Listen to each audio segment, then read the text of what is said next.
Hi there, my name is Emily Mitchell. I'm the town clerk here in the town of Harwich. Here today to give you a few answers to some frequently asked questions about elections and voting. So our first question was, how do I find out about candidates and questions that are on an upcoming election ballot? Great question, and it's one we field often in the clerk's office. And there's a couple of different sources of information that you can rely on to get that information. So first and foremost, a great place to start is with your town clerk's office. In Harwich and in most communities across the state, the town clerk's office will post what's called a sample ballot on their website in the lead up to the election. So you can go to your local town clerk's office webpage, look for their election information section, and you'll see a sample or specimen ballot put up on the website. And that's where you'll be able to see every race, candidate, and ballot question printed exactly as it will appear on the ballot you'll see on election day to know who's running and for what, and what questions are you going to be asked to answer. This is true for local elections and for your state and federal elections. So you'll go there to see what exactly are you voting on for that event.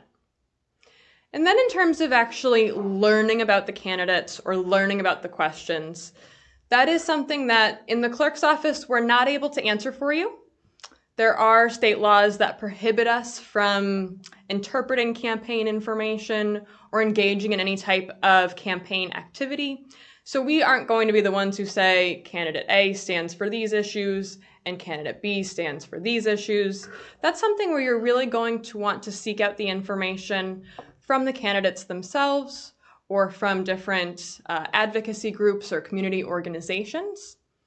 Oftentimes, candidates will have their own web pages or social media pages. They might mail out flyers or hold campaign events. So you'll want to tune into those different forms of media and activity to learn where do the candidates stand on the issues that are important to you for this election. Similarly, for ballot questions, oftentimes there are organizations or committees that are formed to advocate for or against a particular question. And they'll put out information and materials that support their position. So you'll want to look to those groups to learn more about what it means to vote yes or vote no on a particular question. The one exception to what I mentioned before about the local government or state government not engaging in any campaign activity occurs with the state general elections. So every 2 years, we have a state general election. They often have statewide ballot questions on them. And for those elections specifically, the Secretary of State's office, and the Secretary of State is the chief election official at the state level, they put together a voter information booklet for those state ballot questions.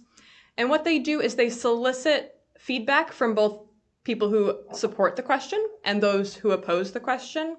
And they put those summaries for each of the statewide ballot questions in this booklet, and then the booklets are available to you as voters. So again, you'll get the content of what will appear on the ballot from your clerk's office. You'll learn more about the policy positions of the candidates or the questions when you reach out to their campaigns or their advocates. And then every 2 years for those statewide general elections, you can rely on that Secretary of State's office booklet, which provides the summaries both for and against for those questions. All right, the next question on our frequently asked questions for today. What do I do if I don't understand something on the ballot? And I'd say the answer here is going to vary depending on if you're looking at materials in advance of the election.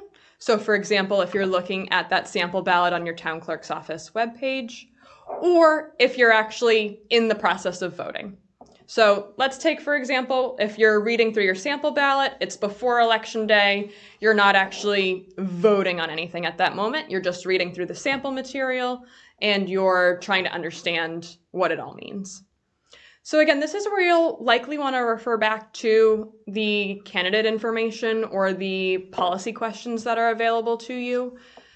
Depending on the type of question, it is something we might be able to answer in the town clerk's office as long as it doesn't veer into the realm of campaigning. But often a Google search, the Secretary of State's website, these types of sources will be able to explain what the terms mean or what the impact of your vote will be. Now let's say it's election day, you're voting in person, you've checked in and you've received your ballot. Once you're in that scenario where you have a live ballot in front of you, you're not able to leave that voting area. So you wouldn't be able to say, oh, you know what, I left my materials at home, I would prefer to go home and get those and refer to them in the voting booth. So once you're in the booth, you have a couple of options. You're welcome to ask for assistance from election workers. Election workers are able to assist you. They assist you in teams of 2 so that no one person is perceived as influencing your vote. So a team of 2 election workers can assist you on what I call process questions. So if you need to know where to find a certain race or question on your ballot, if you need to know how to make your selection, so for example, how do I vote for candidate A? We can let you know how to fill in the correct oval to mark your choice. If you just need understanding of the directions, we can provide those to you. We're still not able to interpret or advise on candidates or questions. So those types of questions you have as the voter, you'll need to look to other resources.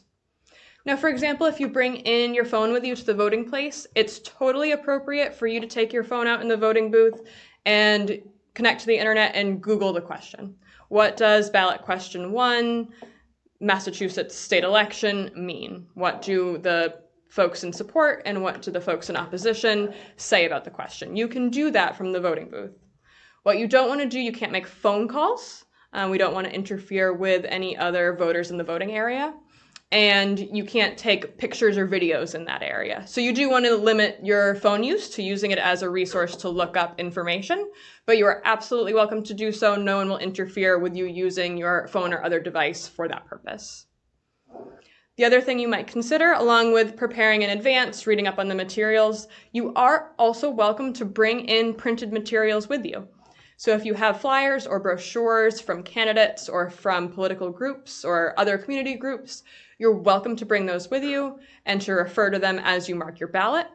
We do ask that you not leave them behind. So if you use them while you're marking your ballot, please do take them with you when you're done, but you are absolutely free to refer to them and use them while you're in the voting booth. Our last question for today, what happens if I make a mistake or I change my mind when marking a ballot, but before you've cast it? So you still have this live ballot in your hand, you realized you filled in the oval next to the wrong candidate, or maybe you selected yes, but as you're reading the question in more detail, you actually wish to vote no. What do? Well, you always have the option to do what's called spoiling your ballot.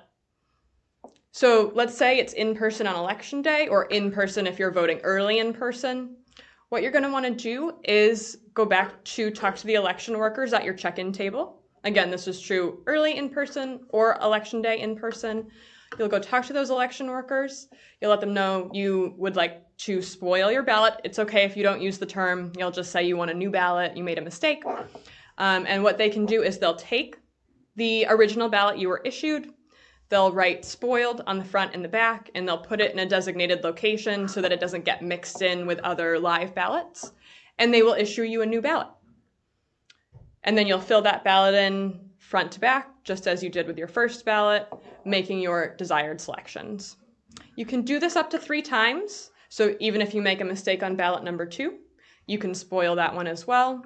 Go back to that check-in table, talk to our team of election workers, they'll spoil that second ballot and issue you a third. Once you have your third ballot, state law does limit us. We're not able to give you a fourth. So you will want to be sure on ballot number 3 that you are carefully marking those choices as you wish to. But that option is available to you. Now, what if you're voting by mail? So you're not in person in a polling location. There aren't any election workers there who can assist you. You still have the option to spoil your ballot. So what you'd want to do in that case is when you receive your mailed ballot, you'll get a kit. It has your ballot, it has that security envelope that you're going to use to seal your marked ballot inside of, and it has your return mail ballot envelope. What's really important is you don't want the mistake ballot to get perceived as a cast ballot by the clerk's office when we receive it back to you. So please don't seal that mistake ballot in your security envelope. You'll want to leave it separate so that we know this ballot is a mistake. And you'll want to include some sort of note in writing that you are requesting a new ballot. Doesn't have to be anything fancy. You can use the word spoiled, that's the technical term, but it's okay if you don't. You can include any type of note that says, I've made a mistake, I don't wish to cast this ballot, I would like to be mailed a new ballot. And so as long as once we receive that kit back in the mail, as long as we know that that ballot should not be cast, it is not the correct ballot, it's not the one you wish to cast as your vote in that election, we can receive it, reject it, and then mail you a new ballot. So you have the option to do this spoiled ballot correction, both by mail and in person, either early or on election day. And the same criteria applies, you can have up to 3. So if you're voting by mail, you make a mistake on your first ballot, you return that ballot to us, not enclosed in that security envelope, and you include your note that you need a second ballot. And then we send you the second ballot and you make another mistake. That is more than okay. We're happy to get you up to those 3 ballots to make sure you can cast your vote as you wish. So if you did need to request another, follow the same process, return that ballot, not enclosed in the security envelope, write us a note saying that you wish to receive another ballot, and we'll get one in the mail to you.